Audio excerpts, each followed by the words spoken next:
Pyetja e parë është kështu. Desha të pyes thot rreth emërtimit të fëmijëve, se cilat janë rregullat islame gjatë përzgjedhjes së emrave dhe a duhet patjetër që emri të jetë në Kur'an. Nëse ka mundësi thot i sqaroni kriteret gjatë përzgjedhjes së emrave. Bismillahirrahmanirrahim. Alhamdulillahi rabbil alamin wal aqibatu lil muttaqin wala udwana illa ala adh-dhalimin. Wassalatu wassalamu ala rasulina Muhammad wa ala alihi wa sahbihi ajma'in.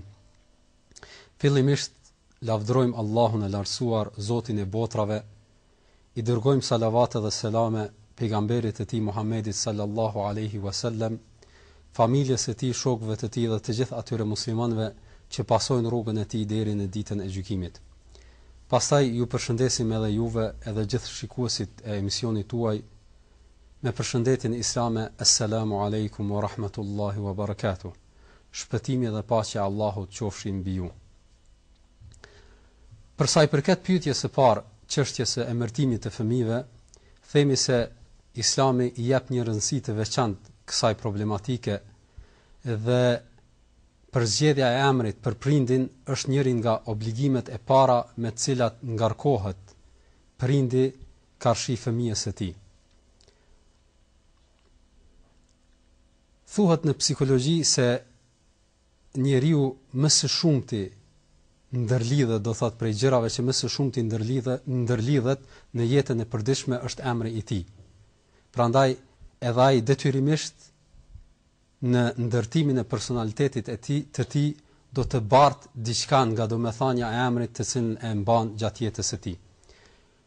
Por ajo që është më e rëndësishme se kjo që e thash është fakti se emri me të cilin emërtohet njeriu në këtë botë do të jetë po i njëjti me të cilin do të thirremi edhe në ditën e gjykimit. Transmetohet një hadith nga pejgamberi sallallahu alaihi wasallam, të cilën e shënon Ebu Davudi, në të cilën pejgamberi sallallahu alaihi wasallam thot: Innakum satud'auna yawm al-qiyamati bi asma'ikum wa asma'i abaikum. Vërtet ju në ditën e gjykimit do të thirreni me emrat e juaj dhe me emrat e prindërve tuaj. Prandaj vazhdimi i hadithit është: keni kujdes të zgjedhni emrat e mirë. Ekzistojnë disa kritere në përzgjedhjen e emrit që duhet me i pas parasysh prindi në përgjithësi. Ne inshallah do të mundohemi me i përmend radhazi, duke filluar nga ato më të rëndësishme, që pika e parë është apo kriteri i parë është që njeriu apo prindi, themi më mirë, duhet të ketë kujdes në përzgjedhjen e emrit që domethënia e emrit mos të jetë në kuptim të mëkatit apo në kuptim të që do thotë jep, do thotë domethënie të shirkut apo të mosbesimit në përgjithësi.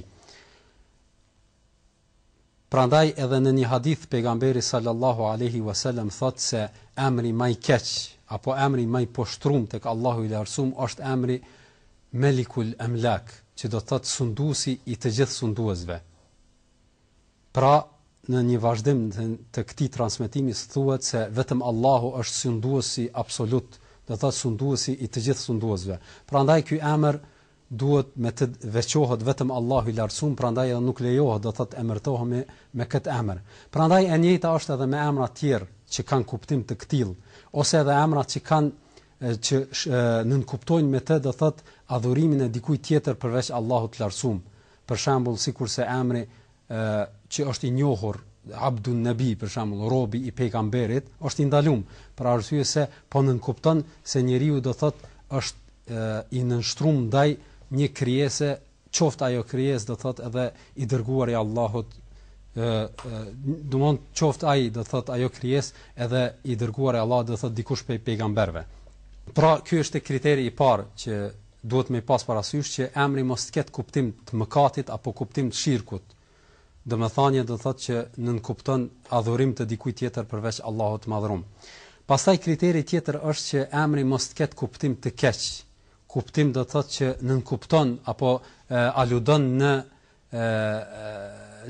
gjëra të këqija edhe në mëkate në përgjithësi.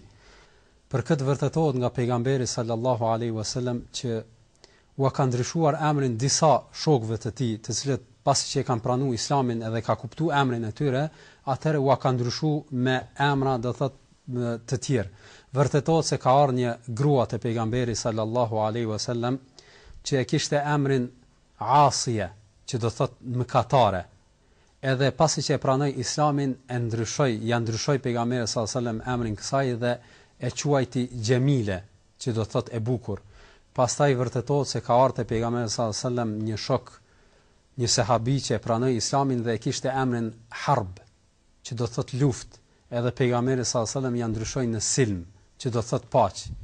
E kështu me radhë vërtetohet, Ibn al-Qayyimi në një libër të tij tregon disa raste që pejgamberi sallallahu alaihi wasallam u ka ndryshuar emrat sahabëve, shokëve të tij, në përgjithësi ato emra që nënkuptonin gjëra të këqija edhe jo të mira, sikurse që ishte emri Murra, që do thot i hidhur, i keq diçka, apo emri do thot al-Harb e kështu me radhë në përgjithësi. Pra kriteri i dytë që kuptimi mos jetë do thot mos thirr në diçka të keqe edhe në diçka të shëmtuar. Kriteri i tretë është që njeriu duhet të ketë kujdes në përzgjedhjen e emrit, të zgjedh emra që kanë kuptim të mirë, që aludojnë në të mirën edhe në përgjithësi thirrin do thot në gjëra në mirësi edhe në gjëra të lavdëruara. Edhe në këtu kemi do thot disa lloje të emrave që zakonisht njeriu do thot mund të përzgjedh. Mund të themi do thot prej emrave më të mira që Allahu pejgamberi sallallahu alajhi wasallam tregon se Allahu subhanahu wa taala i dëshiron edhe i don, janë emrat që nënkuptojnë nënshtrimin ndaj Allahut subhanahu wa taala. Prandaj në një hadith pejgamberi sallallahu alaihi wasallam thot: "Ahabbul asma'i ila Allah Abdullah wa Abdurrahman." Se emrat më të dashura tek Allahu i Lartësuar është emri Abdullah edhe Abdurrahman.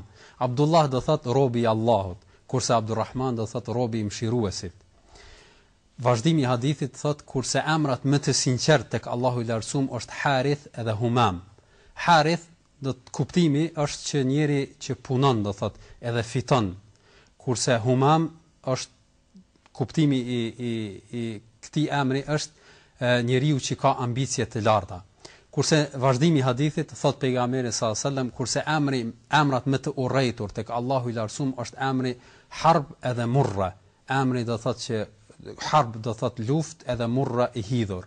Pra siç tham pak parës, emrat më të lavdëruar tek Allahu i Lartësuar janë emrat që nënkuptojnë nënshtrim ndaj Allahut të Madhëruar, emrat sikurse Abdullah, Abdurrahman ose emra të tjerë që kanë këtë formë do thot të formulimit, sikurse Abdul Malik që do thot robi i sunduesit, Allahut të Madhëruar e kështu me radhë. Pastaj gjithashtu preferohet që në përzgjedhjen e emrave të përdorim apo të zgjedhim emra të pejgamberëve gjithashtu. Për arsye se tham pak më herët se njeriu do thot ka një hise nga domethënia e emrit, edhe emërtimi me emrat e pejgamberëve nënkupton do thot që njeriu do thot të kuptoj historinë, si domthon nëse një njeri për shembull apo një fëmijë në veçli e kupton se emri i tij është emri i një pejgamberi, atëherë detyrimisht nxitet që të lexojë historinë e atij pejgamberi, se kush ka qenë edhe çfarë ka bërë. Edhe padyshim gjatë jetës përditshme do të mbet apo do të lënë do thot mbresa historia dhe ngjarjet që kanë ndodhur me këtë pejgamber në përgjithësi.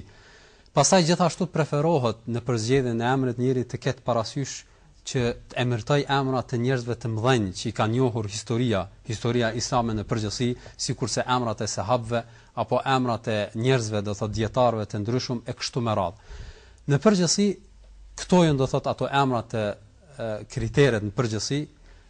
Do ta kisha cek edhe një pikë që ndoshta përmendet edhe në pyetje, kur thuhet se a duhet me qenë emri në Kur'an apo a është e detyrueshme e kështu me radhë, për arsye se është një botkuptim tek njerëzit në përgjithësi, se sikurse është e nevojshme apo është një diçka shumë e mirë që njeriu ta ketë emrin e tij në Kur'an, madje pretendojnë apo kanë një paragjykim se me këtë formë njeriu edhe mund të arrijë do thot ndonjë shkallë apo diçka do thot shpërblime nesër në ditën e gjykimit si rezultat se e ka emrin do thot të shënuar në Kur'an.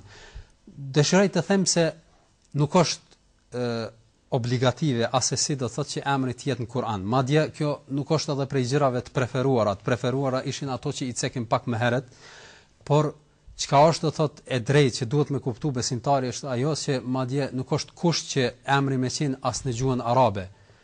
E mos themi do thotë me qenë në Kur'an apo kështu me radhë. Pra e domosdoshme është që emri me pas kuptim të mirë, edhe nëse është do thotë në gjuhën amtare do thotë nuk ka gjë të keqe, madje kjo që thamë edhe pak më herët bardh do thotë nëse njëri për shembull e ka një emër që ka domethënie të mirë edhe në gjuhën shqipe, atëherë detyrimisht do thotë lën bresa tek personi që e bardh këtë emër në përgjithësi. Prandaj nuk është kusht me qenë emri në gjuhën arabe, mjafton do thotë me qenë me pas apo e domosdoshme është me qenë kuptimi i tij me qenë i mirë, edhe kjo është do thotë sa i përket emrave në përgjithësi. Ndoshta nuk bëhet e gjatë ta ceki edhe një pikë, ajo është se edhe në historinë e pejgamberit sallallahu alaihi wasallam dhe sahabëve që ka vërtetohet se ka pas prej shokëve të pejgamberit sallallahu alaihi wasallam që kanë mbartur emra të kodrave për shembull apo emra të shtazve apo emra do thotë të lumenjve e kështu me radhë, kështu që edhe në gjuhën shqipe do thotë ekzistojnë disa emra që janë emra të shtazve apo kështu me radhë, por që kanë kuptim, edhe domthonë qëllimi i emërtimit me to është do thotë për një qëllim të mirë, prandaj edhe kjo nuk është e keqe. Për shembull nëse njëri e ka emrin Luan ose emrin që në gjuhën arabe do thotë domethënia e kësaj është Hamza, që e ka pas do thotë xhaxhai i pejgamberit sallallahu alaihi wasallam, ose me pas emrin Bahar, që në gjuhën arabe do thotë në përkthim do thotë deti, apo me pas emrin në ndonjë shpendje kështu me radhë, nuk ka të keqe.